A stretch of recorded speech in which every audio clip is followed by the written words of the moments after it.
Ikaze nanone ku Ngabo Yacu TV, ngiye muri kumva ndi Edi, nkaba ngiye kubagezaho ibigwi, amateka, ibikorwa by'igihangange, icyamamare, umwami wa drill ku isi hose, Basha Barack Jackson, twese twamenye ku izina rya Pop Smoke. Ntucikwe rero, ni mu kanya gatoya. Benshi tuzi injyana ya drill music, ariko ntabwo tuzi inkomoko yayo ndetse n'uwayizanye cyangwa se uwayihimbye. Ikintu cyo gihe ngo sobanukirwe. Uyu musore Pop Smoke twese twamenye mu ndirimbo nka Dior, Welcome to the Party, The Who ndetse n'izindi nyinshi cyane. Iki ni cyo gihe ngo umenye amateka y'ubuzima bwe. Pop Smoke ubundi yavutse ku itariki ya 20 z'ukwezi kwa karindwi 1999, akaba yaravukiye i Brooklyn, New York mu gihugu cya Leta Zunze Ubumwe za Amerika. Nyina w'umubyara akaba ari umunya Jamaica, naho papa we umubyara akaba ari umunya Panama. Pop Smoke ku myaka ya 15 yaje kugira ibyago kuko bamusanzemo indwara mbi cyane y'umutima. Ibyo bituma asezera gukina basket, kandi ari umukino yakundaga kuva akiri umwana mutoya.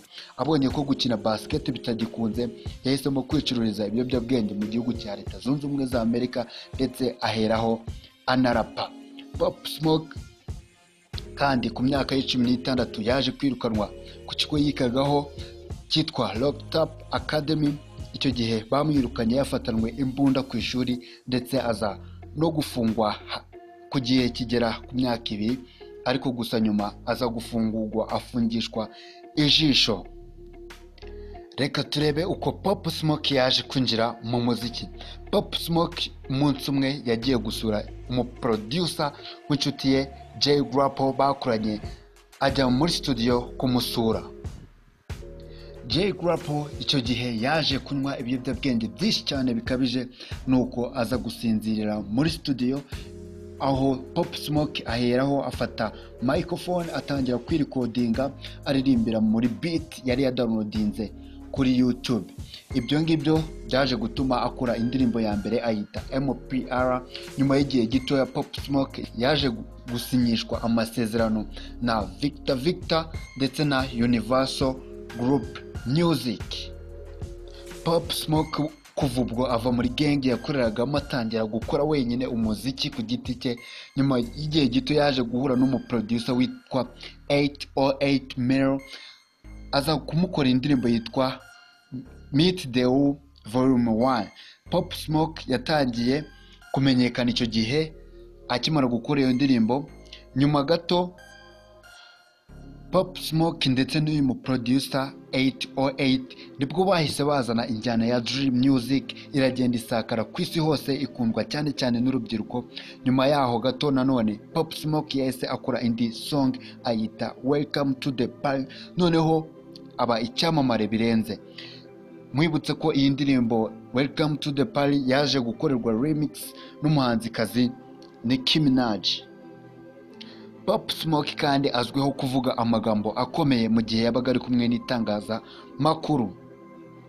Mu kiganiro kimwe yigeze kugirana n'ikinyamakuru cyo muri Amerika cyitwa XXL, yavuze ko iyo ikiri umwana uba ufite amahitamo 3: gukina basket, gucuruza ibiyobyabwenge, cyangwa se kurapa. Yavuze ko ibyo byose we yabikoreye icyarimwe, kandi yari inzobere mu kubikora neza. Reka tugere ku iherezo ry'ubuzima bwa Pop Smoke. Pop Smoke mbere yo gupfa kwe cyangwa se kwitaba Imana, hari ifoto ya nyuma yari yapostinze ku rubuga rwe rwa Instagram. Iyo foto akaba yaragaragazaga ari muri piscine. Bivugwa ko yari muri Hollywood Hills, aho yari yakodesheje kugira ngo abe aruhuka. Yaje kuraswa arasirwa muri iyo nzu. Bivugwa ko abamurashe bamwinjiranye mu nzu, barangije bamurasa amasasu agera muri 6 mu rutugu.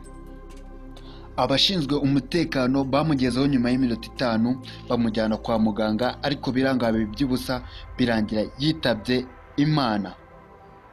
Uyu musore kandi icyababaje abantu benshi, ari mu ba star bapfuye bafite imyaka mikeya, kuko yapfuye afite imyaka 20 yonyine.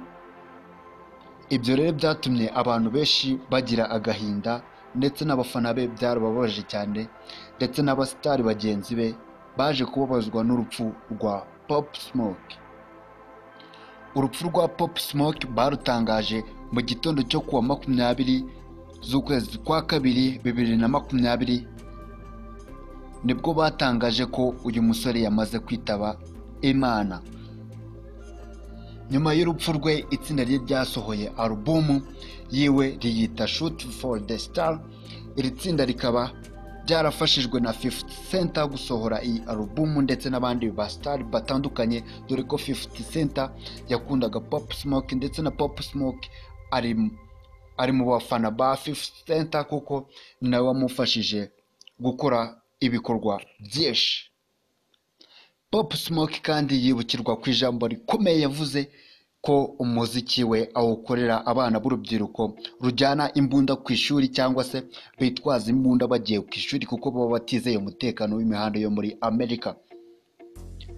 Pop Smoke nubwo yitahiye aracyari mu mitima ya benshi kandi yadusigiye injyana itazatsibangana ku mitima, injyana ya drill music kuri ubu no mu Rwanda ikaba imaze gusakara, ndetse dufite n'abahanzi bayiryoshya nka Ish Kevin, Tiger King, Ken Kishot, Oji Tuton n'abandi. Ibi bikaba bitazatuma Pop Smoke yibagiranwa, kandi Pop Smoke indirimbo ze ziracyakundwa cyane kuko n'urubyiruko ruracyazicuranga cyane, ndetse no kuri YouTube urabona ko agikurikirwa cyane. Reka amateka ya Pop Smoke tube tuyahiniye hano. Mwibutse ko nimba utarakora subscribe nicyo gihe ngo uyikore, kanda aho, wibuke no gukanda kukazogera tayari twibanire ibihe byose. Kandi ukeneye ko hari umuhanzi cyangwa se uwundi mustari, ikindi cyamamare, umukinnyi wa filime wari we wese twakubwira amateka ye cyangwa se ibyamuranze, watwandikira kuri WhatsApp nomero 0790253886, cyangwa se kuri Facebook njyewe ndi Edi, cyangwa kuri IG cyangwa se Instagram Ingabo Yacu TV, no kuri page yacu ya Facebook Ingabo Yacu TV. Tayari ukatubwira umuhanzi cyangwa se umuntu wari wese w'icyamamare ushaka ko tukubwira amateka ye. Mwibutse ko kandi hari ikiganiro kizajya gitambuka kuri iyi channel Ingabo Yacu TV cyitwa The Secret Talent Live.